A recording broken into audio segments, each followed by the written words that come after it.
Hi, I'm Alex. And I'm Amy. Our project is called Mind, Body, and Soul, The Nature of Well-Being, and this podcast is just one small piece of the overall project. We are making a documentary that follows our hike on the Continental Divide Trail that will explore how spending time in nature affects a person's mental, physical, and spiritual well-being. We are guinea pigs in a sense because we will be documenting our own experiences and recording changes that we find. Along the way, we are interviewing people about their experiences in nature to see how they have been affected. Much of the benefits that come from being in nature are subjective, and therefore hard to measure in a quantifiable way. That's why we have turned to recording stories as a way to distribute this knowledge. Since the beginning of human culture, we have compressed valuable information into stories, and that's how we have shared wisdom throughout the generations. We hope that the stories we gathered during this project will help spread some of the wisdom that can be found in the wilderness. Episode 19, an interview with Steph Ray about her experience with using nature as a healing tool. Steph Ray is a wilderness therapy clinical therapist, yoga instructor, and wilderness first responder based in Idaho. With countless hours of hands-on experience, she helps people heal through the power of nature and intentionally designed therapeutic practices. Her approach empowers individuals to reconnect with themselves and the world around them, finding healing through both the wisdom of nature and the guidance of compassionate professionals like her. To learn more about Steph Ray and her work, you can visit her website and follow her Instagram, TheNatureOfMindBody. We will leave the links in the description. My name is Stephanie Ray. Okay, where are we? We are in Hope, Idaho. And why don't you tell us your dog's name again? This is Odie. Also goes by Otis. What's your nature story? Like, how did you kind of get drawn to nature in the first place? Well, when I was in 5th grade, my parents, they bought a summer home up in Presque Isle, Michigan, which is just north of Alpena on the shore of Lake Huron on that side. And that was the place that they would take me up every summer, which turned into weekends, which turned into breaks. And really any time that they could go, we went. And my dad taught me how to fish and hunt out there. And that was really my first exposure to wilderness. So how was that different from like your normal life at home? A lot slower. I didn't have any friends up there. There weren't many people around at all, and so I had to find my own fun, which consisted of going to play in the lake, learning how to fish, play in rivers, and I got into learning how to identify different plants and animals, because that was what kept me occupied and what became fun. And how do you think that kind of like evolved throughout the rest of your life, going to school in the UP and then eventually getting into wilderness therapy? Yeah, so growing up in downstate Michigan, I didn't realize how hectic it was for me until my parents started taking me up north. And at first, as a young kid getting taken away from what I thought my friends and what I liked to do, it was hard at first, but I just learned how to enjoy solitude and being by myself, and realize that I really do like nature and the outdoors and outdoor recreation. And so after going back and forth between up north and downstate for many years, when I decided to go to college, I picked it solely based on location, which is just wanting to be in the woods of northern Michigan. And then decision to go into wilderness therapy? It actually wasn't a fully conscious thought about decision at the time. I kind of found it. At the time, I was studying psychology at Northern Michigan, and I was spending a lot of time interning at a women's shelter and volunteering for Big Brother, Big Sister and for the Girl Scouts of America. And I also was doing outdoor kayak guiding for Pictured Rocks National Lakeshore. And I kind of had these two avenues that I felt a lot of passion and interest and excitement about. And one day somebody told me about wilderness therapy, and it kind of clicked. And looked into it, and it just seemed like the logical thing that bridged between these two distinct paths in my life, that I could pursue one or the other. I found a way to pursue both of them at the same time. Okay. Do you think wilderness kind of helped you in a way that that your therapy kind of helps other people? Like, did you have personal experience of therapeutic effects of nature, I guess? Yeah, I think before finding wilderness therapy, I had my own just understanding of who I was without, oops. Hold on, we'll let this doggy pass. Okay, I forgot the question. Did you have like personal therapeutic effects from nature? And that was kind of what inspired you to Yeah, I think it was really beneficial for me to grow up in solitude in the wilderness, because just growing up in Metro Detroit, I think I identified a lot with who I was friends with, who I wasn't friends with, what music I was listening to, what music I wasn't listening to, what I was wearing, whereas when I was by myself, none of that mattered. And I started learning about this mask that I held when I would interact with kids my age and trying to be accepted or wanting to be accepted. And so I think that it had this therapeutic effect on me that I didn't quite understand or realize what was happening to me until years later, until I was old enough to reflect on it. But working in wilderness therapy, it really gave me the language. It gave me the language and a structure and concepts to work with to help give it more of a program and understanding of what that transformation can be and what it looks like. Okay. Yeah, it seems like anybody who kind of goes into any sort of work that involves wilderness, it's always like a personal connection that's inspired that from the beginning. Yeah. Yeah, and I think that's something that I really enjoyed when I was doing kayak tours on Lake Superior, was that recreation aspect of just seeing how people come alive and get excited and smile and are just really pleasant when you're putting them in a boat and taking them along these really beautiful sandstone cliffs. And then on that other part of my journey, I really enjoyed working with people on more of a deeper level. And so being able to combine both of those in one therapeutic process has been a nice find. What would you say motivates you in life?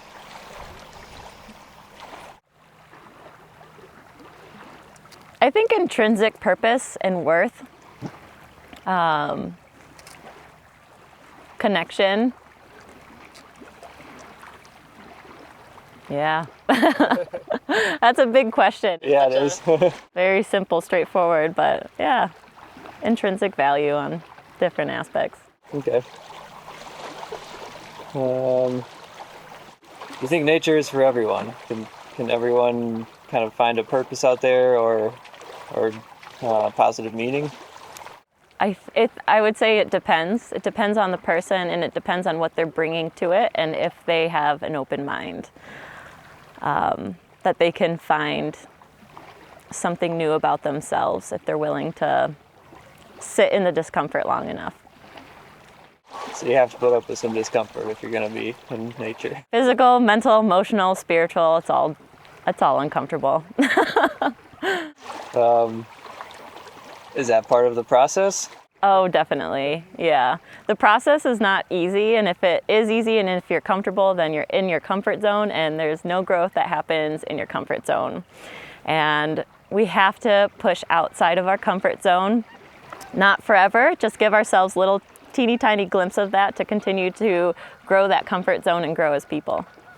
And sometimes it hurts, it's painful, it's ugly, but it is worth it. That's a good way to put it. Yep. Yeah. Can everyone benefit from getting outside their comfort zone? Like you kind of talked about it with your therapy stuff. It's mostly centered around people who would have problems, I guess. Do you need to have problems to benefit from getting outside of your comfort zone? No, I don't think so. Personally, I do believe that everybody can benefit by pushing outside of their comfort zone. And I think in this day and age, it's not quite necessary to push outside of your own comfort zone if you're okay with it and if you have the means to stay within it. So again, it's up to the individual person of what they want for themselves and what they want out of life. If they're comfortable just working whatever job and living in whatever routine they have, and they're totally content and they have managed to kind of skirt around hardships or troubles and they don't need to, then that's totally up to them too. But if they're open to it, that opportunity is definitely there for them to look to see where they can grow.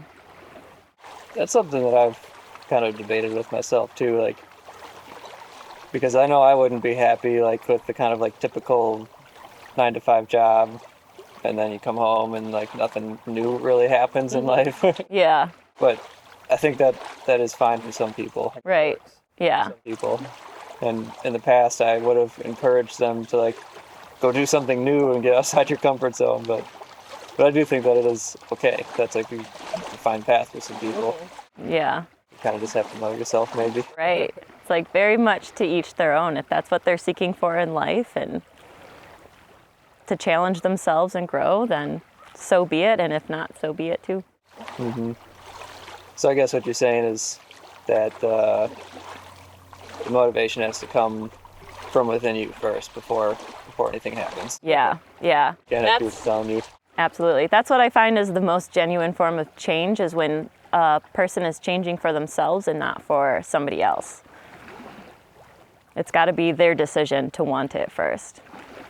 Okay, let's go down that path. So you say that's kind of like what your goal is with these therapy programs, right? Is to kind of help these kids change within themselves, or help them to want to do the change instead of like you telling them what to do. Right, that's the hope.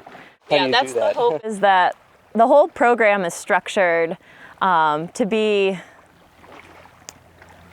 a container to hold a safe space for these kiddos to make their own decision. A safe space for them to explore who they are, who they think they are, to explore their patterns and habits, whether they are helping or hurting them, and then to come to that decision themselves to figure out if they want to change, if they're ready for change. And it's very much, it goes through the stages of change. Helping with pre-contemplation, we will meet them where they're at. Contemplation, we'll meet them where they're at. And then when they're ready for change, then we kind of structure and change their program up to help challenge them a little bit more. Okay. Actually, before we get into all that, why don't you tell us what you have degrees in, like what your certifications are, give you some credibility. Sure. So I have my master's in social work, and my distinction is clinical therapy. I'm a licensed clinical social worker. I'm also a yoga teacher and a wilderness first responder. Okay, and then give us like an overview of, I guess, your like ideal wilderness therapy program. It doesn't even have to be what you have been doing. Mm-hmm. Kind of like those books that you were showing us. How do those work? Sure, yeah. So I guess I can talk a little bit about the program that I was most recently with and created and implemented. Essentially, what the therapeutic intentions and goals for that program was to meet the kid where they're at. And again, just creating that safe space to hold them through their own personal process. It's not a cookie cutter program for everybody. We really try to tailor it to the needs because everybody's different. And so when we would first get a student, we wanted to meet them in a phase where we allow for them to kind of ground. It is a culture shock when you're living in a city and then all of a sudden you come out into the wilderness and there's nothing around, and now you are eating on the floor, cooking over a fire, sleeping under the stars, in the rain, getting wet, snow, whatever. And so we wanted to make sure that there's a lot of education on how to take care of yourself. And even in that, there's a lot of therapeutic goodness that can come out of that. It's just how these kids aren't meeting their own basic needs, how they don't know how to take care of themselves. And so that can play a role directly into their own mental health if they're neglecting bathing, eating correctly, drinking enough water. So we teach them that. And once when they get a good handle on being able to eat the required amount of food, drink the appropriate amount of water to stay hydrated, then we move them into the next phase, which is where they start their we start to provide them psychoeducation as to laying down rules and structure. We teach them how to express what they're feeling. We teach a basic format. They're starting to get to know the other kiddos in their group, so they're starting to create safety in their communities. We want to make sure that we establish that first, because if they're not feeling safe with the people that they're around and they don't know how to express themselves, then they're not going to express themselves. So we kind of lay that foundation for them. And once when they have built that foundation, then we move them to the next phase, which that's very much where they start to go inward and they look at these different habits and patterns, and they either have the option of being honest with themselves or not. And we use a lot of group therapy and feedback from their peers who they have just spent time building relationship with. And we have structures on how we give feedback too, so it's not coming off in a passive way or an aggressive way, that we teach them how to speak assertively. And so in this phase, they're getting a lot of feedback from their peers of how their actions and words affect them. And again, it's not telling them to change, it's just offering that piece of like, hey, when you do this, I feel really sad and hurt. Or when you say this, I don't feel like we're connected anymore. And so it's just a lot of information that they're getting in from their surroundings, not just from the people, but also from the environment and the wilderness. And it's most of the time it is the hardest phase, because it is really hard for us to hear that we're hurting people or see that because of our behaviors that we're just setting ourselves up for lack of success. So setting ourselves up for failure in the future, whether it's I was really lazy tying my knots, or I was really lazy tying my corners down, and then a windstorm happened and I got rained on, and it's because I didn't put in the effort at first. Just starting to see all those mirrors, and then with professional help and a trained eye from the guides, having those things pointed out and seeing how that's applicable to the world outside of the wilderness, and how what they're doing here is an exact pattern of what they do out there. And they just start seeing all of that, which can be really hard and daunting. Do you start all of that outside, or do you introduce some of that inside and then outside? It's all outside. It's all outside.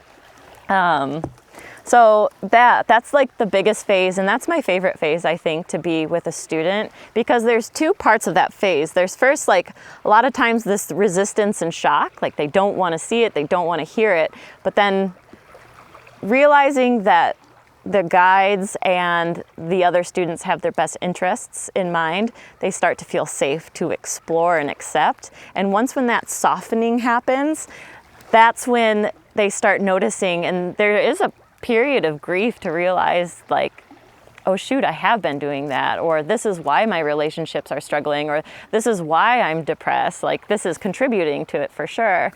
And then the next phase is learning, okay, great, so these are like the patterns and like these deep intrinsic habits that you've been repeating in all different circumstances in life. What do you do with that?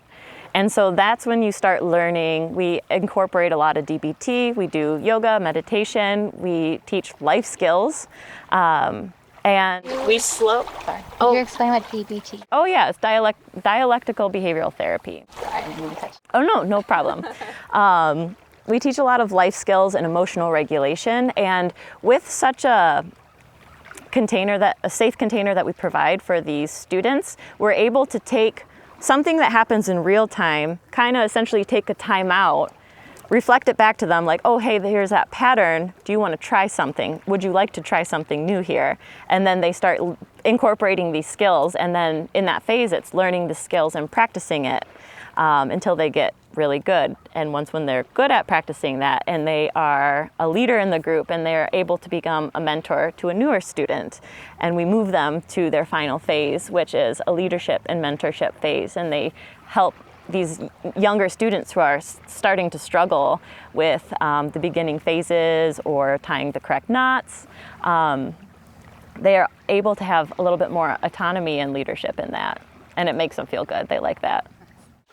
Why do you, where does nature connect with that? Why do you do it outside versus inside? Sure.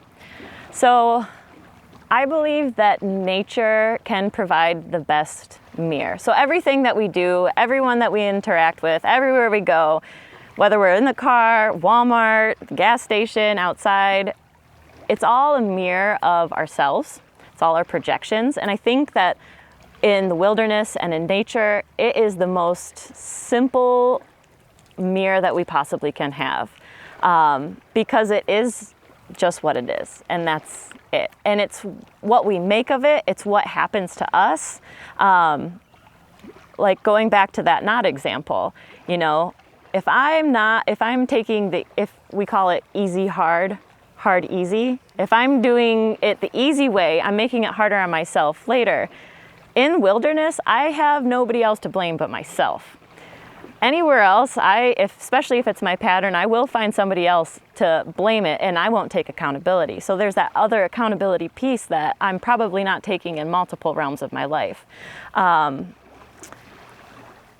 We can teach how to take the hard easy, so you put the hard work in first. Take a couple extra minutes, make sure all your knots are tied, make sure all the corners of your tent are down, so that if a wind does pick up, you're not going to be wet in the middle of the night.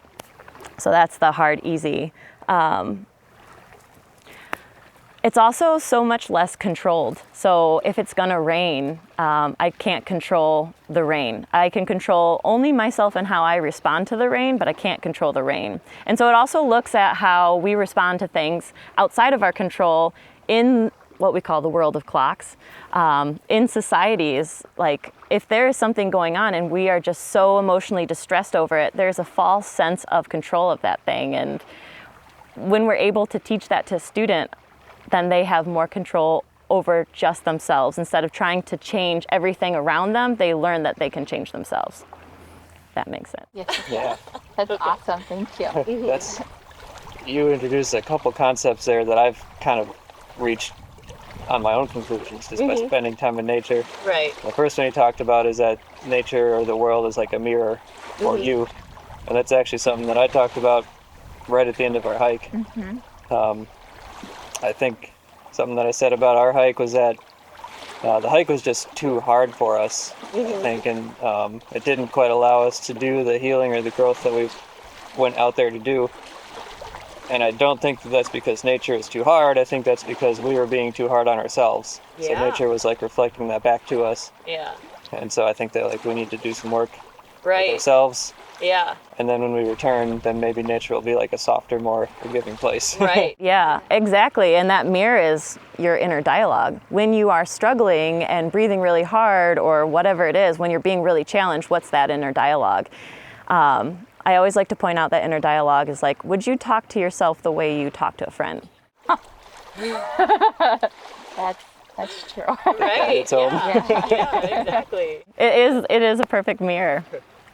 And then easy, hard, hard, easy. I always think about that as short term versus long term. Yeah. So you can either make things easy in the short term, which will make things hard in the long term, or the other way around. Yeah. And for me, spending time in nature has taught me to purposefully make things hard in the short term, because then that'll make things easier in the long term. Yeah, I struggle with that one still. I'm just programmed for easy, hard. So it's good for me to just like, I have to slow down and do the hard, get the hard stuff out of the way first. I think that's just human nature. And then Alex is really good at the hard. He's really good at pointing it out and like going that route, choosing that route. Yeah. Whereas we're like just programmed basically. Right. We just Get it done do really quick. Yeah.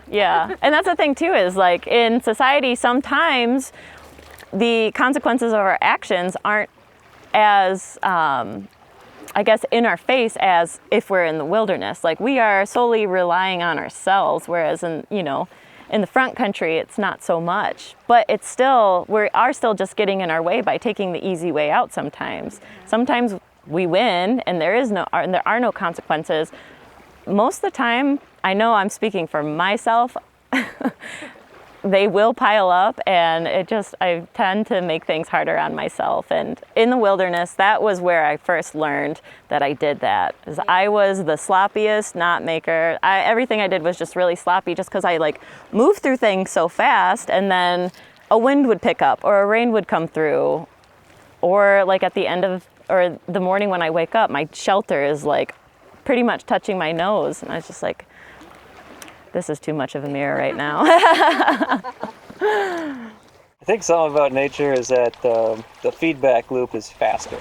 And this kind of goes back to that mirror idea. Yeah. And it's less cluttered too. So you do something in life, you get feedback later on. In nature, it happens quickly and clearly. Yes, and I totally in society, it's it could be years from now. Oh yeah. And it might be unclear about where that even came from. Yeah, so that's why I think nature's a better environment for learning that kind of stuff. Yeah, very simple, pure mirror. Very quick. Do you see that stuff happening with your students out there? Oh, absolutely. How do you handle that when they have a feedback mechanism up here? Well, we have a lot of different tools, and it really depends on the student, and it depends on where they're at with their process. The goal and the hope is to get them to a point where, let's say they have something that comes up for them, is that they come to the group, and we have this thing called a check-in, and they essentially, it's like, hey everybody, I have something I want to say. They want to do a check-in. So everybody stops what they're doing, and we all circle around, and then the student will bust an I feel, which is one of our structured ways of learning how to communicate assertively what's going on for us. So that's the goal, is for the student to recognize what's going on and call their community to them and tell their community assertively what's going on for them. If the student isn't there yet, then it's a combination of feedback from guides, feedback from students, letting the student know hey, I noticed that you are setting up your tent, and I'm noticing that you're kicking stuff and swearing. I believe it looks like you're really angry right now, and I'm feeling nervous, or I'm feeling worried. They offer that reflection to them. And sometimes a student just isn't in their process yet to hear anything. So it really depends on the person. Yeah, what do you do to get a student willing to do that? Because I would have a hard time telling the group stuff like that. Yeah. Well, a lot of it is that people tend, and this is just from my experience in this line of work, is people tend to bottle things up, and there is this underlying core belief of it's not worth it, and even more underlying core belief of because I'm not worth it. And so you get to those really core deep levels and you show them that. And once when they see that they have a core negative belief of I'm not worth it, then they see how that plays out in everything else. And nobody wants to feel like crap all the time. Nobody wants to feel anxious. Nobody wants to feel depressed. And so it's not necessarily me getting them to that point. People want to get better. These programs just allow that space and structure for them to do that. How long are you spending out there with these kids, and how important is that for that time? Yeah, depends on the student. When I was running my program, we were going out on week-long trips. We were running expedited programs, and we were getting a lot of success from that. I've gone out on trips anywhere between 7 to 12 weeks. And I think that with the more time, it is really important because there are so many defense mechanisms that we use even against ourselves, where we manipulate ourselves. And through time and just constantly being honest with ourselves and seeing these things, those start to quiet down. We start noticing that those are no longer serving us anymore. And that transition to recovery, to healing, requires us to kind of set these aspects of our ego down and take an honest look. And so I think the longer the better. And of course, not everybody needs to stay out for 12 weeks. But there is also just like an intrinsic quality of nature that, it's really hard to articulate because it's more of an experience. It's like, why is it when a beautiful sunset happens, everybody in town goes to the beach? Like, it's hard to explain it, but we just kind of are drawn to it. And there is this aspect of it that is more of an experience than something that can be articulated. And so when the longer you're disconnected from our phones, what we should be, our triggers in society, and we are connecting to our mind, to our body, and we are just relying on our senses and hearing natural sounds, I personally believe it's more healing. Well, there are a few ways I wanted to go with that. You said something about how people kind of deceive themselves, these like defense mechanisms. Mm-hmm. Can you talk about where that comes from and why people do that? Can I talk about it? Yeah. Sure. So a lot of these answers are, it depends.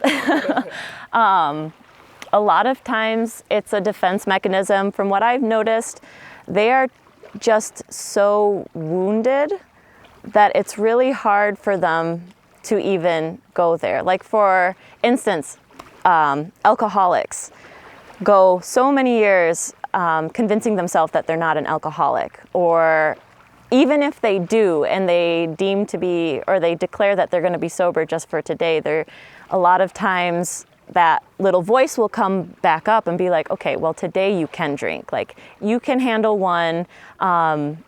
It's going to be okay. And then before they know it, they're back in this very vicious cycle.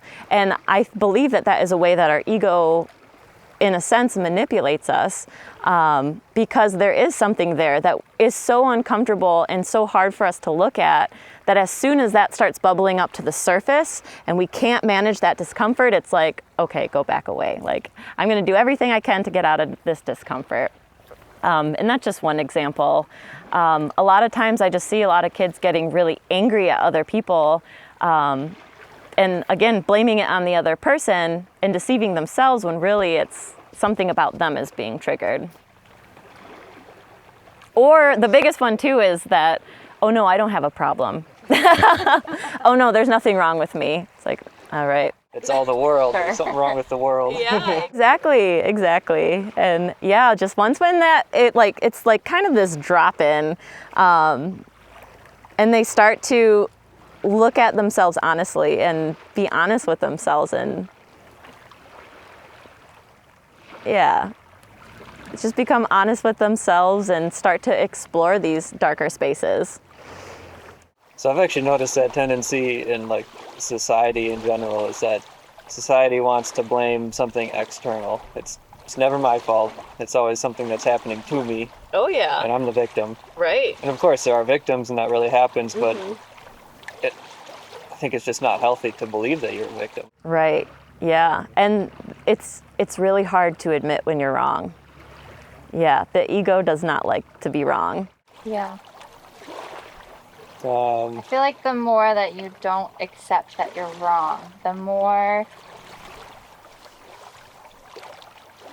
like the depression sets in more, I feel like. I personally have had really bad depression, anxiety, and I noticed that when I'm in that hole of depression, I don't ever say that I'm wrong about anything. And I don't feel good and I feel horrible.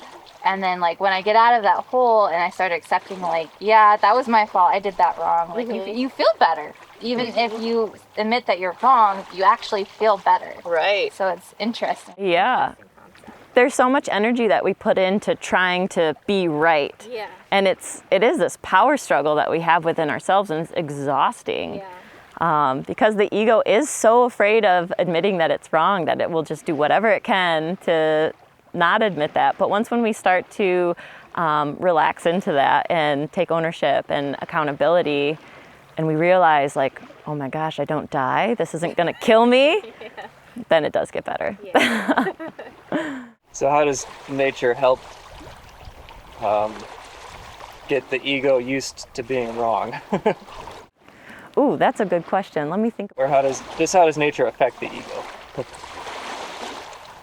I think it could affect it multiple ways, depending on if you're in nature with a partner, if you're in real nature with a group, or if you're in nature in solitude. And I know personally, I touched on this a little earlier, just growing up by myself with no friends in northern Michigan, I found that peace in solitude. And it was because I didn't need to have an ego when I was just by myself. And I didn't need to have an ego with the fish. Like, the fish didn't care if I could rap all the lyrics to Eminem. Like, they didn't care what I was wearing. And neither did I, really. But I think it really just depends on your current whatever circumstance you're in. Like, if you're in a relationship and you're in the wilderness together, your ego is really going to show up quite a bit. And again, it's up to that person. It's your choice. Are you going to look at that? Is it affecting you in any way? Is it a positive, or is it harmful? And are you going to choose to explore that and maybe want to change, maybe grow, let go of some things you don't need to? That sounds pretty relevant. I'd say so. Yeah, there are a lot of things that came out from myself by doing this hike with Amy that I didn't know was going to happen or wasn't expecting, because all the hiking that I've done has been by myself for the most part. Yeah. So being this close to somebody and hiking with a partner, saw a lot of sides of myself that I didn't really know were there. Right. And part of it was needing to be right all the time, Mm-hmm. which Amy pointed out to me many times. You provided a nice mirror and good feedback. Yeah. And now it wasn't in the nicest way sometimes.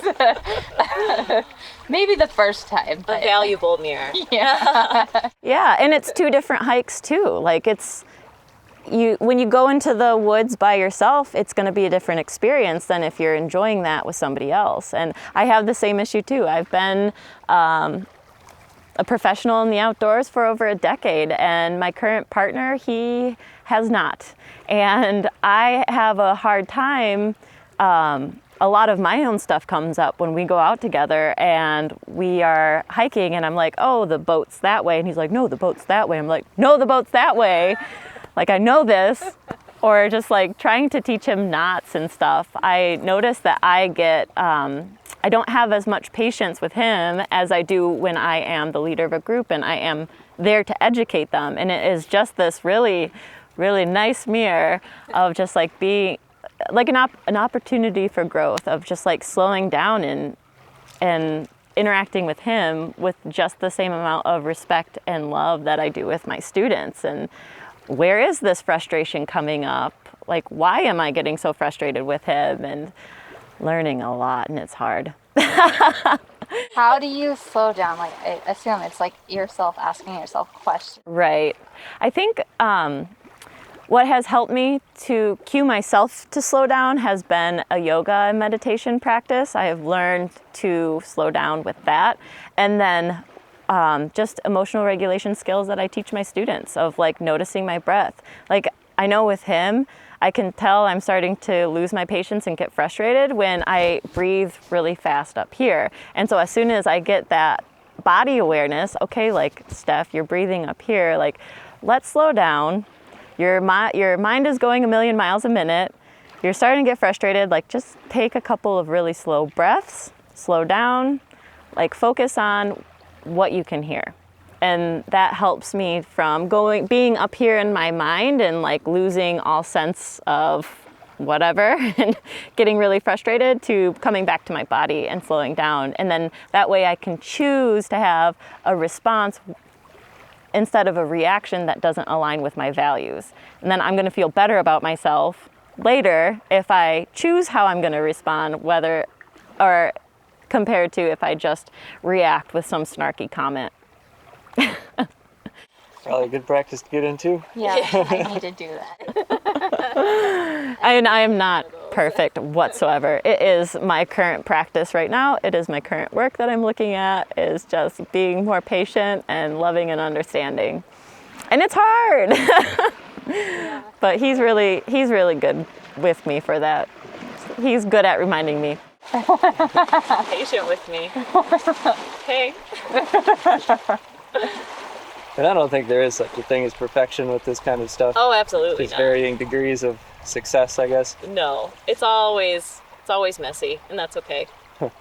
So what you're describing to me sounds just like mindfulness, Yeah, and that can take a million different forms. definitely. Do you think there's a way that being in nature promotes more mindfulness? Oh, absolutely.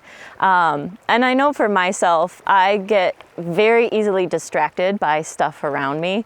And so cell phones, social media, even just like tasks, chores, and hobbies at my house. Like I will go from one thing to the next. And my partner likes to make fun of me because I cannot do one thing at a time. Like I have to be brushing my teeth and doing something else. Whereas in nature, I think that is the biggest why I really love coming out, is that I am able to just get very quiet within myself. I can quiet my thoughts. I can listen to one thing at a time. I can close my eyes and just feel the sun on my skin and just really slow down and get grounded in my body. I did a lot of that on this trip, of doing other things to keep yourself busy. Mm-hmm. We went through the winds. You know where the winds are? Through the Wyoming. At the end of the winds, the last 3 nights, I didn't sleep at all because I was in so much pain. Your knees. Yeah, Oh, and that was starting to set in of like, I'm not good enough and stuff like that. Yeah. And then somebody left a really nasty comment about me on YouTube, Oh, and that I'm gonna cry a little bit, but let it. I have a lot of issues with like I'm being a burden on somebody else, Mm-hmm. and he totally attacked Ooh, that. he got into that. Yeah. Yeah, it was like a target. He like purposely targeted Oh my that. Yeah. gosh. And I let that take me out for a few days, and I noticed that I went to town and I went and resupplied our food, and my I went and gosh. got a new car battery for Alex's car, and like I just kept myself busy so I didn't have to deal with it. Jesus. You were productive. Yeah, it was. I got a lot of Wow. stuff done. Yeah. And Whoever you were, shame on you. That's horrible. Shame on you. Yeah. but yeah, I did that exact same thing. Yeah, and that's the thing too, is like with this wilderness therapy, I think that's what I, as a therapist, that's what I try to get into. Like it takes some time, but what you just spoke to are core negative beliefs, which are these things that we all have. Like mine's not, I'm not good enough. Mine is, I'm not good enough. And it sounds exactly like that. I'm not good enough. I'm a burden. I'm worthless. I'm not this. I'm blah, blah, blah, blah, blah. Those are our core negative beliefs. And those are these quiet beliefs that we have about ourselves that these things around us will trigger and bring up. And the truth of the matter is those aren't true. Society has taught us that. We've learned those somewhere along our way, but we're born enough. We're born worthy, and that is the journey that we take with these processes. Whether it's through nature, through therapy, through a hobby, is coming back to that truth of we are enough, we aren't a burden, we are good enough, we are worthy of love, all these things. And yeah, once when you become aware of what these core negative beliefs are, just sit back and watch when you get triggered, what part of yourself is that triggering? Oh, something that is out of your control, like your knees going out, as triggering your burden stuff. And how often these core negative beliefs do get triggered, and how much weight it puts on our mental health is just astonishing. Yeah, it is. Yeah. And then, so that would be like that phase I was talking about when we start to learn about these things, about these things of ourselves, of like that we carry, that's hard to look at. Like it was really hard for me to admit to myself that I really believed that I was not good enough, that I was stupid, that I was incapable, all these things. And I had to admit that. And then I started noticing how these crazy things, how I would interpret them of, oh, that must mean that I'm stupid, or that must mean that there's something wrong with me. When in reality, it is just what it is. That's just how I'm interpreting it because of those beliefs that I have. Mm-hmm. And then, yeah, that next phase is, okay, now that I know that about myself, how do I challenge that? Like, how do I start to find that I am worthy, that I am enough? And that's where we start teaching, talk to somebody, talk to your community. This is how you speak assertively. Like, don't just, like, if you're going to talk to somebody, tell them, like, I'm feeling bad right now. I'm feeling hurt right now. Don't just like beat around the bush. Speak out, speak assertively, speak that, get it out of you. And that is, and like with DBT too, like, you know, when I'm starting to feel anxious, DBT gives all of these different opportunities of, okay, what am I going to do instead of go down this path again that I've gone down so many times? How, now that I have built this foundation that I can become aware of when I'm feeling anxious, what am I going to do about that?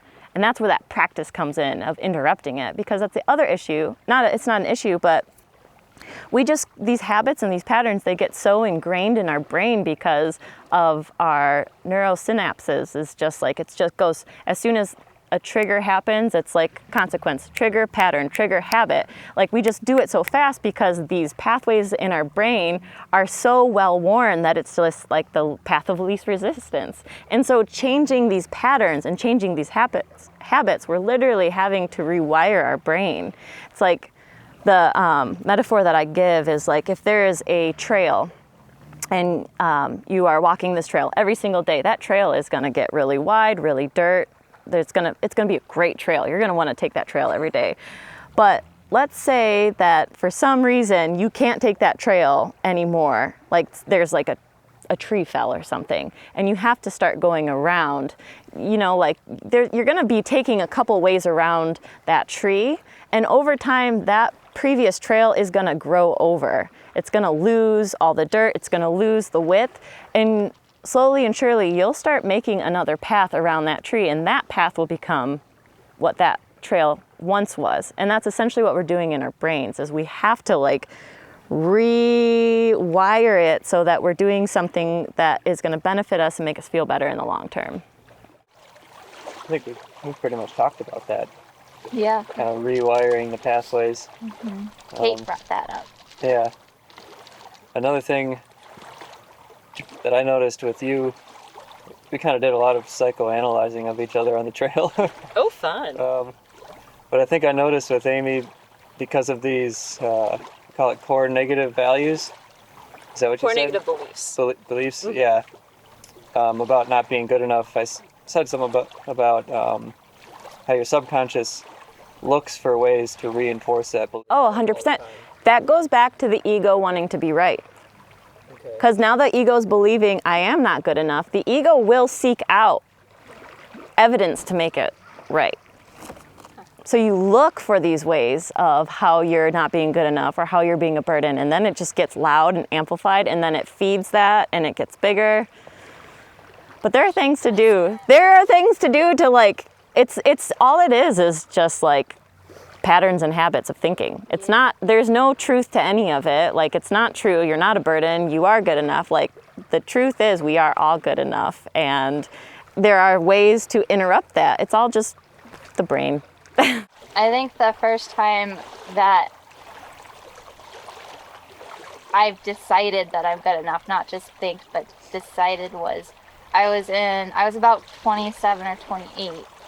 So this is like a brand new path for me, a lot of work, but I had so much anxiety and so much depression. I was in a 12-year relationship that was just not really healthy at all for both of us. Yeah. We were both very toxic to each other. Mm-hmm. And I had some head issues going on. Like, I would just be sitting down and the whole world would just start spinning. Mm-hmm. And like, it would happen all the time. So eventually I went to the doctor, and I don't like to go to doctors at all. Yeah. And she was like, I could not stay still. I could not, like, my legs are shaking. I would just switch my legs. I'd stand up. Like, I just could not stay still. And that was just my normal life. Like, I didn't know anything different. I thought it was being normal. And she was just like, so we're going to address your head issue, but after that, we're going to address your depression, anxiety. And I was just like, I don't have that. That's not me. Yeah. And then she put me on some depressants, and it was a little bit of a struggle because obviously there's a whole bunch of different kind of depressants out there, and you have to find the right one that works for you. And eventually we found the right one, and my life was just so much different. Mm-hmm. I wasn't shaky all the time. Mm-hmm. I wasn't like having so much anxiety and snapping at everybody all the time. And before, I thought that was just normal. Yeah, right. And then I just started seeing my self-worth, and my boyfriend at the time, I would remember I'd always tell him at the end, I was just like, I deserve better than this. I deserve better than this. Yeah. And he was just like, I know, but I can't provide you that. Wow. And I broke up with him after 12 years. Wow. And I had a job for 7 years where I feel like I was being abused kind of in a way that they were using me and not paying me enough for what I was providing for them. And there was one moment where it was like my annual review, and I told my boss before going in there that if I'm not getting a raise, then I'm quitting. That's just how it is going to be.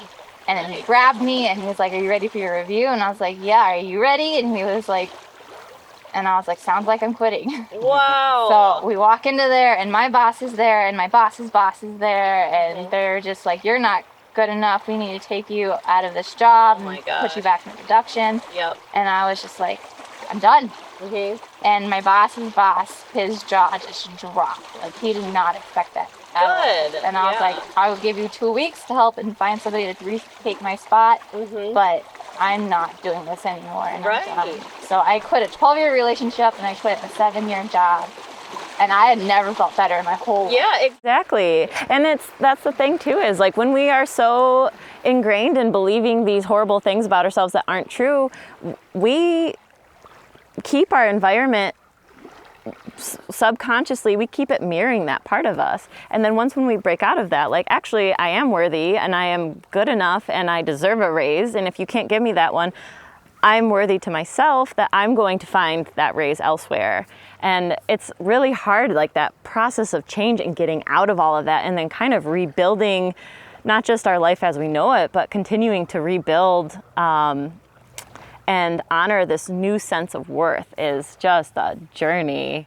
It's a lot of work. Yeah. Hasn't stopped. And obviously, I mean, the journey is 2 steps forward, 1 step back. And It never stops. and you've got to accept that. Otherwise, you're just fighting it and you don't feel good. And you just realize that that's part of the journey. It is. It's just going to keep going. And it's sitting in that discomfort, being able to sit through the hard times and like realize, I know for me, when I first started learning about the importance of sitting with the discomfort, I realized that I literally thought that discomfort would kill me. So I would avoid it at all costs. Like if something was too hard, I'd just quit, I'd go do something else. And it worked for me for a little while, for a long time actually, but then it started to build up and the consequences of my actions started to stare me square in the face. Yeah. Yeah. It's interesting how that all works out. Yeah. I think that was one of the first lessons that I took away from spending time in nature, is how to put up with discomfort. Yeah. And obviously in nature it comes in a very physical form. Yep. You're cold, you're wet, whatever. And then somehow that became a metaphor for life. Right. And I've noticed you bring up a bunch of metaphors already between things that happen in nature and how that applies to regular life. Is that something that you're kind of thinking about while you're doing these therapy things? Yeah. Do you see when somebody's struggling to set up a tent and they're cursing and kicking the ground and stuff, do you see that, like, that's how they treat life? 100%, yeah. I speak in metaphors a lot. And because it is very applicable, like the metaphors that we gain and that we have while we are in nature is so applicable to how we show up in the front country. It's like, it's honestly how you do one thing is how you do everything. Like, so bow drilling is one of our interventions that we do. All of our fires we make by bow drilling. We don't use matches, we don't use lighters, we bow drill all of it. And I remember the first time that I had to bow drill, we had to harvest all of our wood, and I remember already harvesting. I was like, oh my gosh, like I want to make sure that I get it right. And I had so much anxiety even just picking out the tree and picking out the wood that it was so hard for me to finally decide on one because I wanted it to be just right. And then once when we're whittling everything down and building the set, like that whole thing was a big mirror for myself. But actually doing the physical bow drill itself was a huge mirror in that it was so incredibly frustrating for me. It was so hard that I felt so stupid, I felt so incapable of it, and I totally shut down. Like, I literally moved my set away and I walked across camp and I went and did something else. I distracted myself from that. And that's literally what I do, or what I did anytime I got frustrated and those core negative values of being incapable and being stupid would get triggered. I would shut down and stop.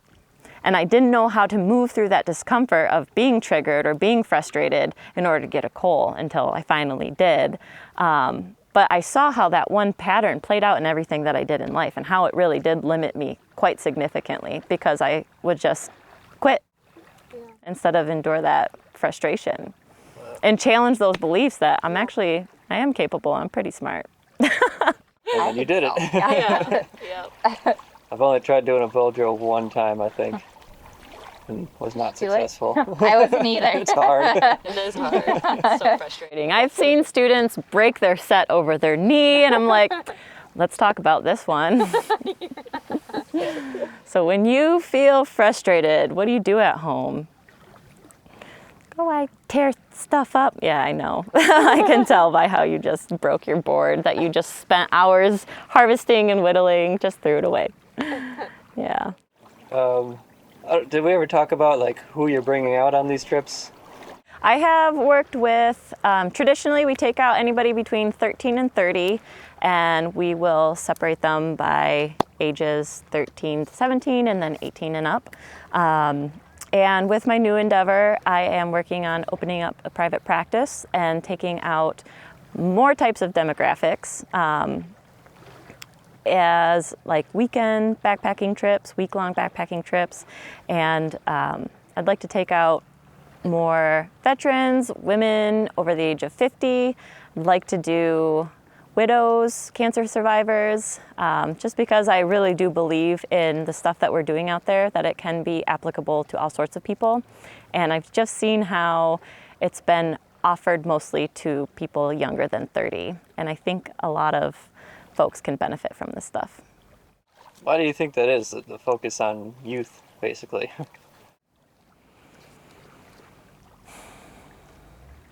I think that sometimes, again, that probably depends, but a lot of times it's just families that don't know what else to do, and that I believe that because there is such value in taking somebody into the wilderness to help them, that's what families choose to do. And so because that is where the biggest market's coming from, that most of these programs are developed for that age range. That's what happened with my friend. I know his parents were like out of options, basically. Yeah. That was their last resort. Right, yeah. Yeah, and that a lot of times wilderness is usually the last resort, and I've had so many students that it was either they were going to die because they were going to take their lives, the drugs were going to take their lives, or somebody else was going to take their lives, or they were going to come to wilderness. That was kind of their only opportunities. And I've had students coming straight from hospitals, jail.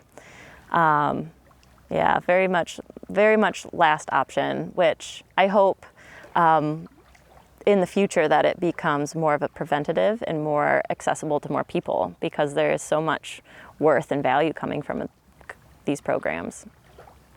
What do you think that says about society as a whole, that wilderness is the last resort?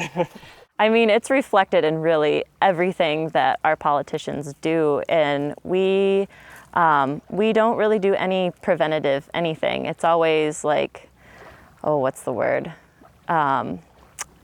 Not proactive, it's reactive. Thank you. Everything is very reactive. And why that is, I don't know. Maybe it's money, maybe a lack of awareness. I don't know. Yeah, I think it's just a general lack of thinking ahead. Right. We're so wrapped up in like what's happening right now. Right, yeah. That we don't even think about how this is going to affect the future. Yeah, I think it's too, like, until you can prove that it will save them money to be proactive about this, they don't really have any interest in it. And that's just a personal thought. It's like if you look at insurance companies, for a long time, it was all reactive, like they'd pay for your medical bills, but they weren't paying for proactive stuff. And now we're starting to prove that it is cheaper if you invest in your client's gym membership or something. And so now some insurances are offering gym memberships to different places, but it took a long time and probably a lot of research in order to prove that. Yeah. What a crazy idea. I know, right? If you just start off healthy, then you're better off in the future. Yep, right. So do you think, let me see how I worded this question. Do you think society as a whole understands the potential that can be found in the wilderness? I do believe that in all of us, there's a very, very, very quiet peace, whether we'll admit it or not, that does. Just because I think that it's a part of who we are, is being outside and being connected and feeling how good it feels to have the sun on your skin, or just to look at something beautiful. But whether it's on our conscious and in our speech, I'm not too sure. I think I'd like to believe that people see it. I know I do, and I know a lot of the community around me does. But all those other folks, I guess I don't really affiliate myself with. I don't know who they are. Yeah, something I found it funny when we were explaining to people that we met on the trail what this movie's about. I felt like an idiot telling them this stuff because, like, of course they know that. Yeah, and they're right. like, well, why are you making a movie about this? Yeah. But a lot of the world, it's like, these are new ideas. Right, Yeah. It's yeah. kind of crazy to me that these are new ideas. Yeah, A right? lot of the people. I know. And even there are a lot of places where going outside and these spaces are getting smaller and smaller. And I've had students who, when they come to me, that's their first time not walking on cement. Wow. I know. It's crazy. Yeah. I know, and it's just not a world that I'm in or affiliated with, but I know that it exists and it's out there. Yeah, we were talking about trying to find people that believe the opposite of what we believe in, and then that could help get the word out more. Possibly that they would be willing to accept it eventually somehow. Mm-hmm. But yeah. Yeah, we gotta find those people. I'm not even sure, like, how. There was an interesting Reddit thread under, I think it was Unpopular Opinions, where somebody was just like, I don't understand why people like outdoors. And he just like went on about how awful nature was. And the comment section was really interesting. So maybe you could go find that one and go through the comments and talk to them. That's a good idea. Mm-hmm. Yeah, they were raising some interesting points. I was like, and that just goes back to like, to each their own. It's hard for me to understand it, but I don't know. And that was kind of why I asked that question, is nature for everyone? Because I always used to think, well, of course everybody needs nature in their life. But I'm starting to wonder how much that's true, or how much nature do you need, or how beneficial would it be for certain people. Right. I mean, I think everybody needs nature, but who knows? Maybe people, whether they're not aware of their suffering or maybe they aren't suffering, I don't know, and they're okay as they are. I do know that we need vitamin D.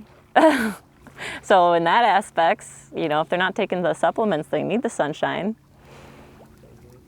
But I just don't know.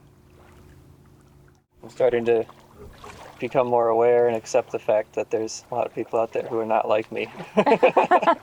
And maybe they're okay not having the things that I need. Right, I know. And yeah, I have so many questions for them. Like, is it more just like you're not aware to your suffering, or do you not have suffering?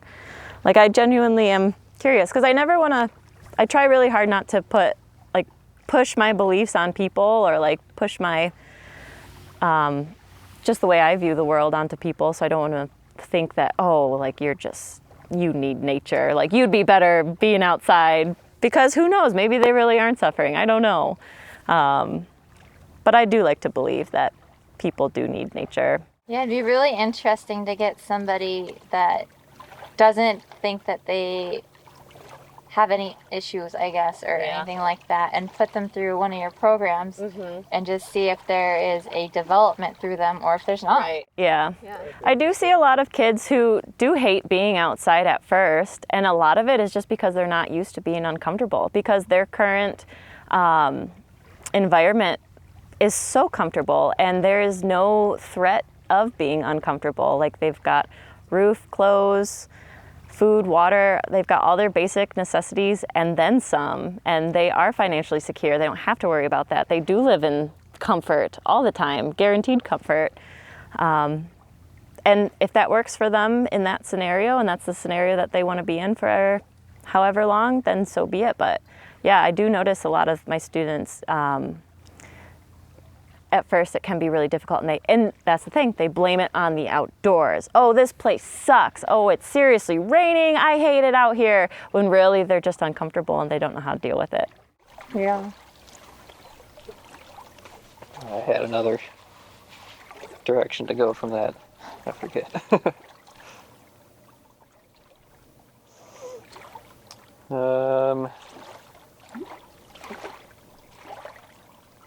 Well, how do you think, this probably depends too, but how do you think trauma manifests in a person's behavior, I guess? That does depend. Yeah, that's probably a pretty broad question. So, I guess I'm kind of talking about Amy here because she's had a lot of trauma in her life, and I've kind of seen how that manifests. So I guess maybe I could explain a little bit about stuff that I've been through. I took in those anger issues as my own. I accepted his sexist views. I have been sexually abused multiple times. I don't know, call me fat sometimes, or make fun of me, or just talk down to me. And I accepted all of that. So I guess that's something that you can go with.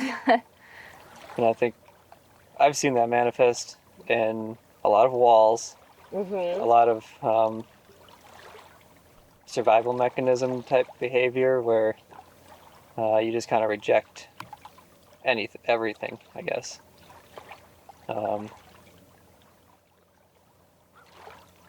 Yeah, I don't know. There's a lot of different ways you could go with that.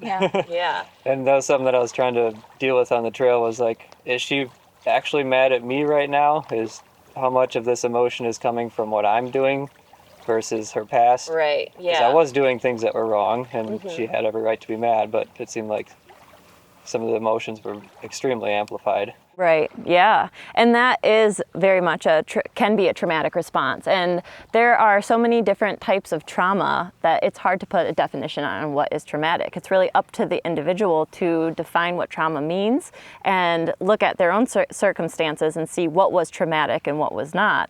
And so, like with that, there's tons of, in my opinion, different types of trauma.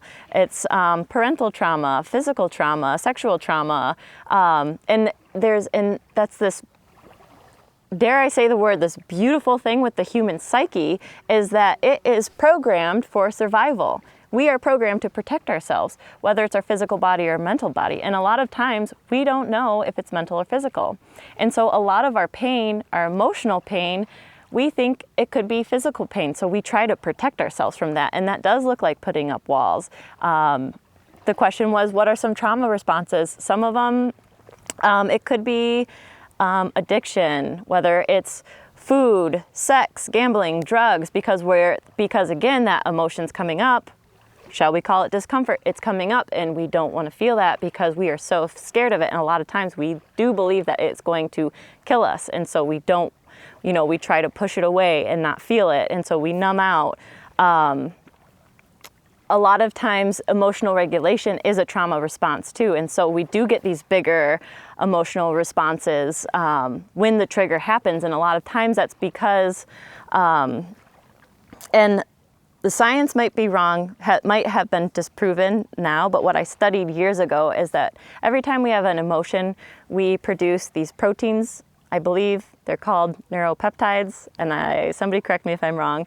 And it's essentially just like these hormones or that are just in our body when we experience an emotion, and we have to process those emotions out and like actually physically get rid of them. And if not, they pile up in our brain or wherever they pile up.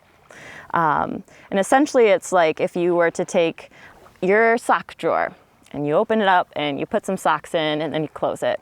And then you have more socks. So you open it up, you shove some more socks in, and then you close it. And it's kind of like each time you experience an emotion, if you're not working through that and processing it, those are the socks. And you're just constantly putting in that sock drawer. Well, there's gonna be one day where you open up that drawer and all the socks come out. And it might look like just like a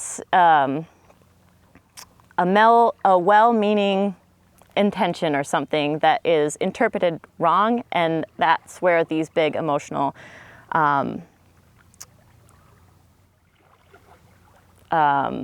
reactions come from. So it can be just like this pileup of undealt with emotions or suppressed emotions, and a lot of that comes with, because it is a trauma response, is to suppress those emotions, to not feel them, to not work through them.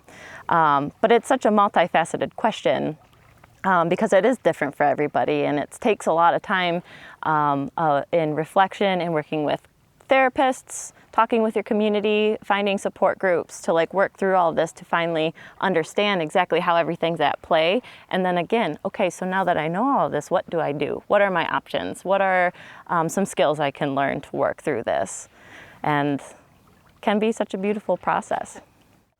Up until I started my antidepressants, I was very numb. Very numb. Yeah. The only emotions that I ever felt were sadness or anger. Like, I didn't feel happy. Like, I would drink. I couldn't feel like I was drunk. I would do drugs. I couldn't feel the effects of any of it.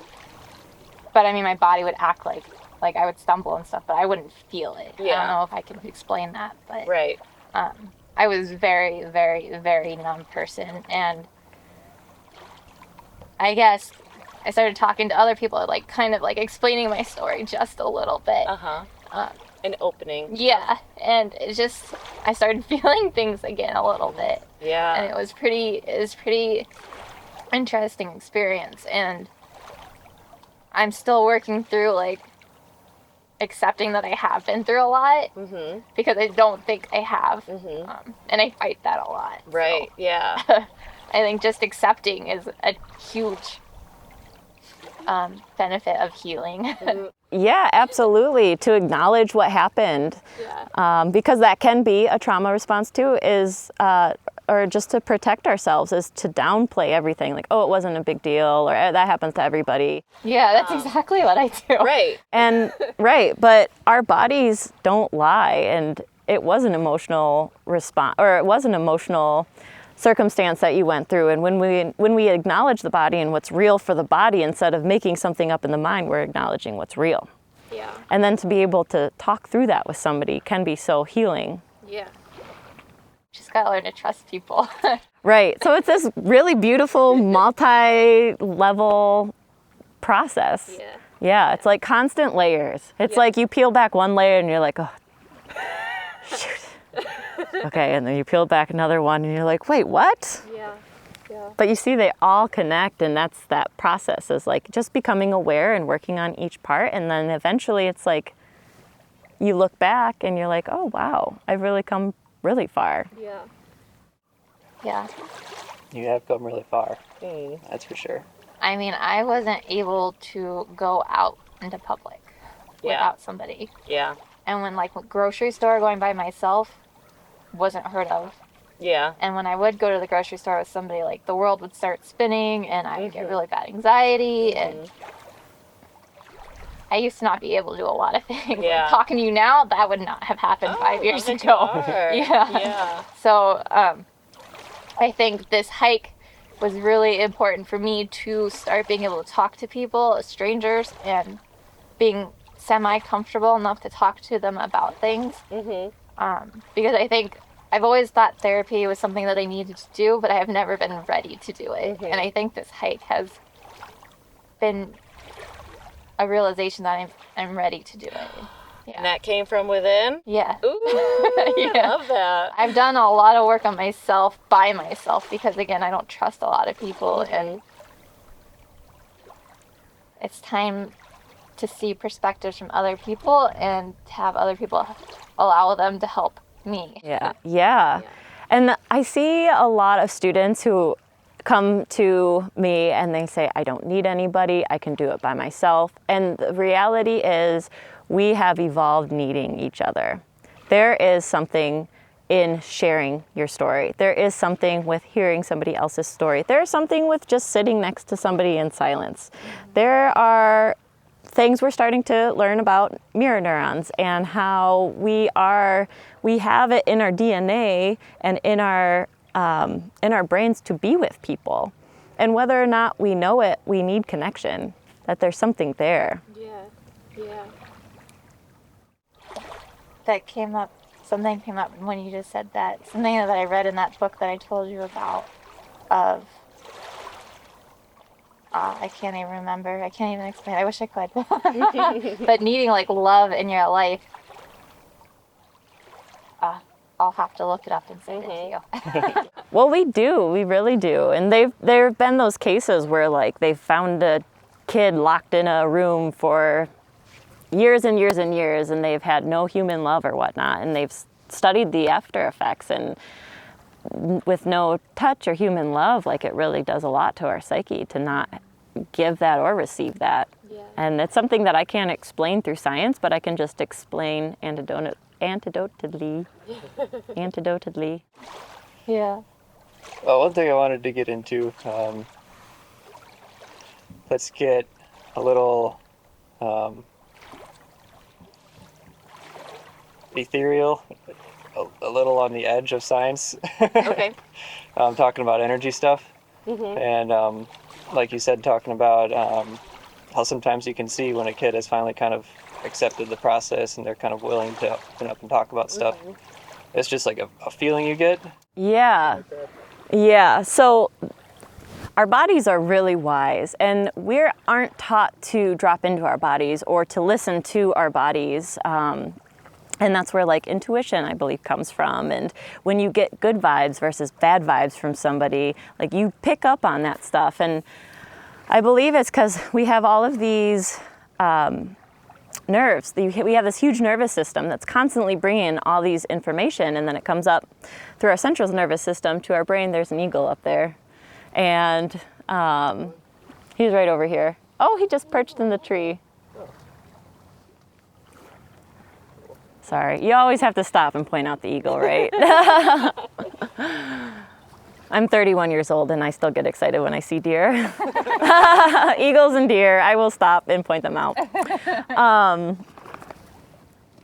Anyway, sorry. So we have all these nerves that's constantly bringing all sorts of information, like the eagle, and it comes up our central nervous system and goes to this part of our brain that's like, okay, this is important, this is relevant to what you're doing, put that to the prefrontal cortex.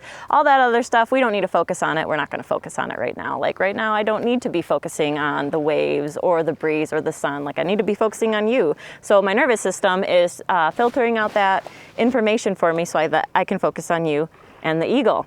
And so I believe that there are these things that we can pick up on, like communication is only 7%, I think they say, of a conversation, and the rest is all body language and just being in tune with other people. So we are picking up all these information on people and these subtle differences, and if we don't know how to drop into that, then it's really hard to feel those things. And what we were talking about this morning over coffee was that there's always that 1 week that I go in and I see a student that I've been working with for a few weeks, and they just feel different.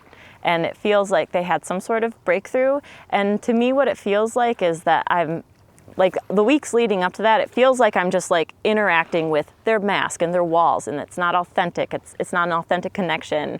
And you know, like they're putting up every trick in the book that they can to protect themselves, but there's that 1 week where they finally lay all that down, and it's like you look at them in the eye and you see that they're there and you feel their presence, and it is just like this huge honor to be a part of that with them. Sorry, he's flying away now. It's a huge honor to, I don't know, allow, like, to be let in, I guess, is what I'm getting to. It's a huge honor when a student finally lets me in and is like, okay, this is who I am, and I'm ready to tell you my story, and I'm ready to tell you what hurts me, and I'm ready to tell you my wounds, because I'm ready to change for myself. That's so powerful. Yeah. Yeah. Yeah. That's such a rewarding experience. Yeah, it really is, and that's the thing I think that really addicts me to this work. I can see that. Yeah.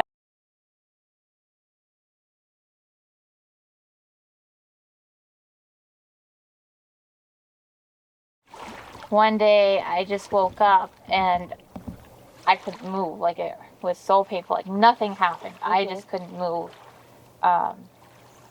And eventually, like 2 or 3 months later, I decided to go to the doctor, and they confirmed that it was a broken back. And really, it's not like the bones are broken. It just kind of is. There's a shift in my spine at my L5 and my sacrum. It's at a 10 millimeter shift. And there's really nothing that they can do about it. Because if they put in like splints or something, I wouldn't be able to bend. Yeah. But my medicine man believes that because I held on to so much trauma and stuff like that, that my root chakra is broken. And that's why my back is broken. It's because that's where your root chakra is. Yeah. And if I am able to work through all of this and be able to heal, that possibly that my back would heal too. So I'm excited to see if that is. I believe a lot in that too. So I'm excited to see if that is the case, and if I can heal, and when I do heal, if that does happen. Well, they say your issues live in your tissues, which is so true. And like, it's what I think I love incorporating yoga into therapeutic practice. Especially, like, I know for me, like when I get into my hips, oh my gosh, so much emotion comes up, and like immediately I just want to like get out of the pose, but like I have to just like slow down and breathe through it. But I can re-feel all those emotions that are coming up. Yeah, that's cool. Yeah, we hold on to everything, and it's like you can see it. You can see somebody carrying it too. Like a lot of times, like they'll, you know, just the way that they sit, like the curved shoulders, it does look heavy, that they look small. And then when you work through these things and let go of some stuff, you feel a little bit more free. And I feel it in myself that I can stand up taller and straighter. I look people in the eye more. I'm working on that eye looking thing. I don't know if you've noticed, but I was at first when I met you, like I wasn't looking at you. Really? Yeah. But I'm working on it. Yeah. Eye contact's hard, but it's all these things, again, like these walls that we try to protect ourselves, whether we're not looking at somebody or we're facing away from them or we're turning them out, or, you know, like we put all these things between us and other people sometimes to just protect ourselves. We don't feel comfortable. We don't want to connect. It doesn't feel safe to connect. And the reasons are different for everybody. I think I'm working more on like being an observer of like, is this person safe for me to be around? And then if I feel that it is, then I open up more. Yeah. If I don't feel that it is, whether or not they are safe to be around or not, then I just kind of stay in the observer mode. Yeah. Don't talk. Right. Yeah. Yeah. And that sounds like with your process of learning how to trust people, it is better to do that for yourself so you can learn how to re-trust people than to just not trust anybody at all. Yeah.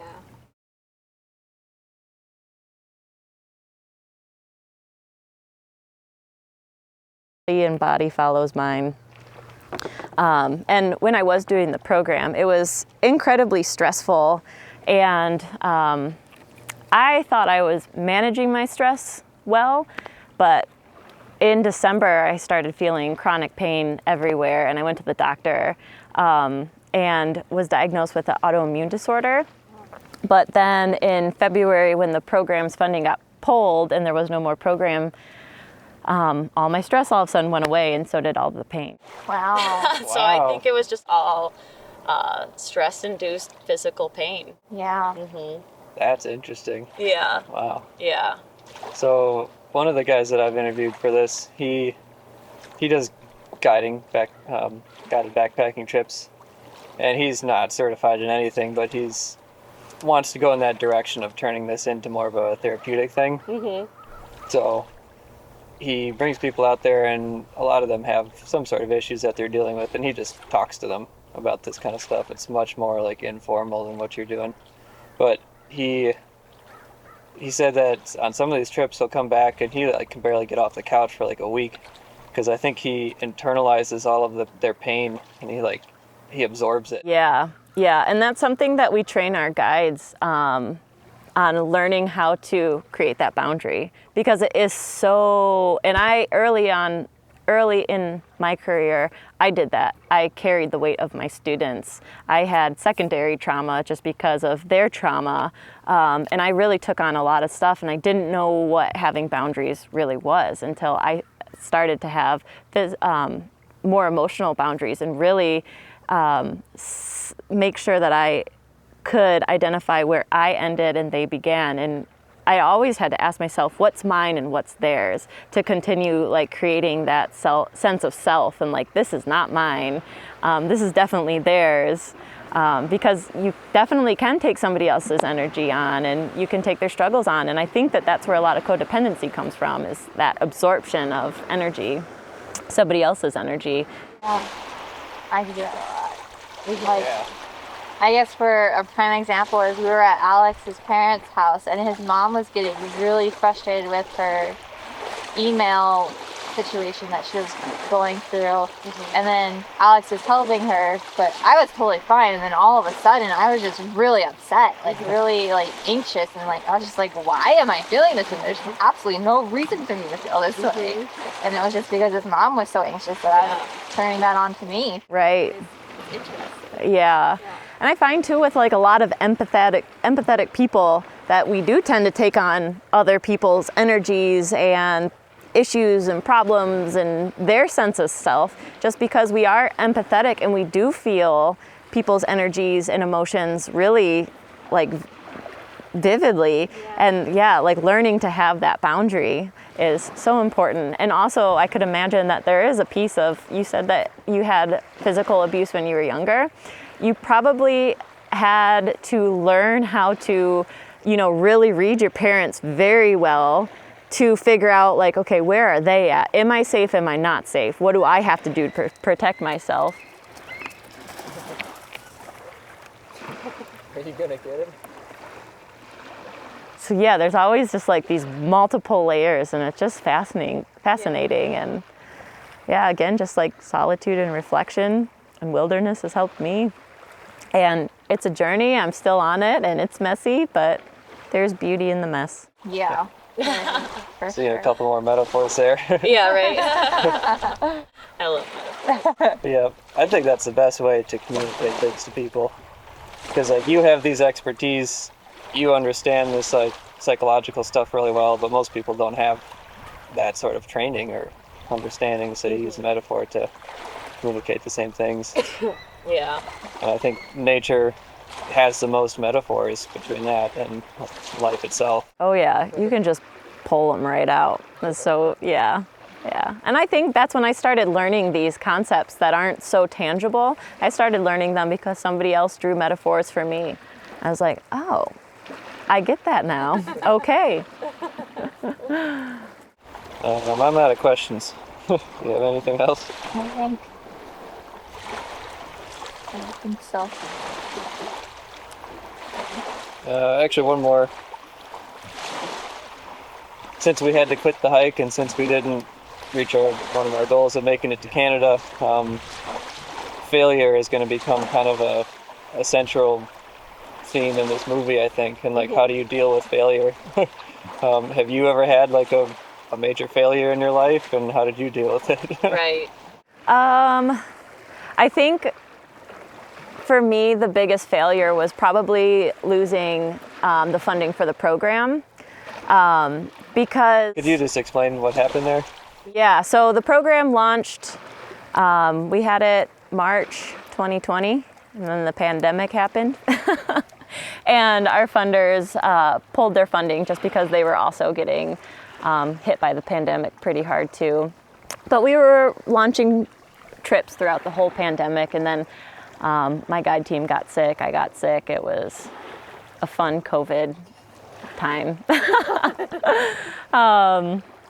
And it was, at first I was really grateful that it was over, just because it was so stressful, and there were so many times that I wanted to quit, but I didn't because I didn't, like, I wanted to see how much I could handle. I wanted to push myself. I took it as a challenge. And it's hard to tell people, for me, that, you know, the funding was pulled because I'm worried that they're going to see it as a failure. And then because they see it as a failure, what are they going to think of me? And that just goes back into my own core negative beliefs that I'm stupid, I'm incapable, I can't do things.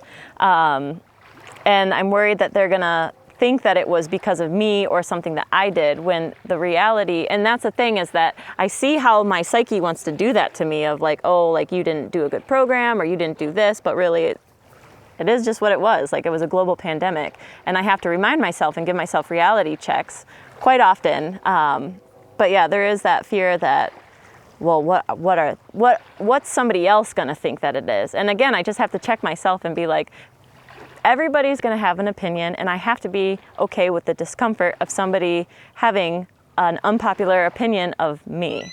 Like, if somebody else is going to think of it as a failure, then that I have to not want to try to control that, and they can think of that as a failure. But I have to just, like, kind of put my own blinders on and know that I did my best. It was an awesome program, and it was pulled because of a global pandemic. Another example of failure, and the question was, and what do I do with it? Yeah, or what should you do with it? Oh. Yeah, I guess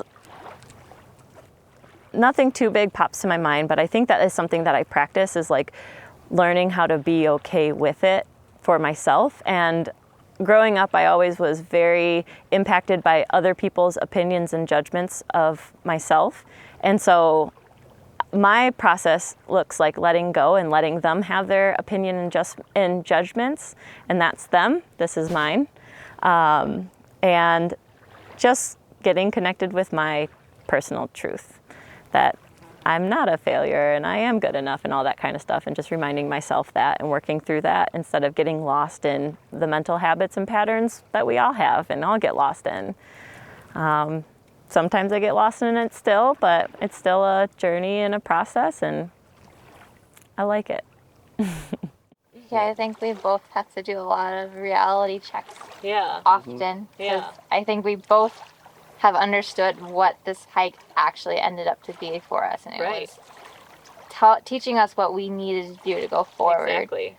And rather not finish the hike. Yeah. I mean, we knew that before we even started the hike, but we both treated it like that was our number one goal. And I think that's why we did a lot of suffering and a lot of failure in some people's eyes. But in reality, I think we didn't fail. Right. We did go out and do what we needed to do. Whether it was what we thought we needed to do or what Right. actually needed to happen. Exactly. What happened needed to happen. Right. And letting go of the expectation of what it should have been, and letting go of what you wanted it to be. You wanted to complete it. It should have been completed. We can shit on ourselves all the time. Yeah. The reality is that it was what it was supposed to be, and that it's not a failure. You still hiked like 1,000,000 miles in 5 months. Like, and that's the thing too, is it's like all or nothing thinking. Like, do you have to do all of it in order to consider yourself success? If you were to stop 5 miles short, would you be a failure still? Like, it's, yeah. Yeah. It's how we define it for ourselves. And then the second step for me is just really being strong in my thoughts and how I interpret it and how I define it. And then, yeah, being strong in how letting people have whatever thoughts and opinions that they want. Sometimes it's hard, but I think it's more peace of mind in letting go of that. I also think failure is really necessary. Oh, yeah. Absolutely. All or nothing thinking is very prevalent in the thru hiking community. Oh, Which absolutely. I'm only just starting to like realize and come to terms with. And a perfect example of that is what Farrell said about Just Jim. So one of the guys that we met early on in the trail, he's going to finish the CDT in like a few days. But he has a 1.7 mile gap in New Mexico that he's going to go back and walk because you didn't hike the CDT unless you hiked every single foot. Yeah, and again, how you do one thing is how you do everything. I wonder how how much energy he puts into trying to be a success in his eyes, because success can only look like this one thing. I hiked the CT with somebody where whenever we would hitch in a town and then hitch back, he would have to go exactly to the part of the trail where he left off and then continue that, because if he was to just get hitched back and then start on the other side and skip that little tiny, like 30 foot, then he did not hike it. Yeah. So yeah, it's just how we define it for ourselves. That's not how we did it. No, we didn't. And I've also realized the difference just in the trails that you do, because that mentality comes from Appalachian trail hikers and Pacific Crest trail hikers, where the trail is very established and there's basically one route. Mm-hmm. My experience starting out was on the PNT, where there is an official route, but there's like a spider web of alternate routes that follow the official route. Oh yeah. And almost nobody hikes the same route. Yeah. And on that trail, there's not nearly as much of a importance placed on hiking every single foot of it, because everybody does a different thing anyway. So it was kind of it was different being in the CDT culture. Yeah, I bet. And there's a difference depending on the trail that you're on, the cultures. Yeah. Yeah. Anything else? I don't think so. Yeah, there's also that movement of, if it's good enough for me, it's good enough. Yeah, there's a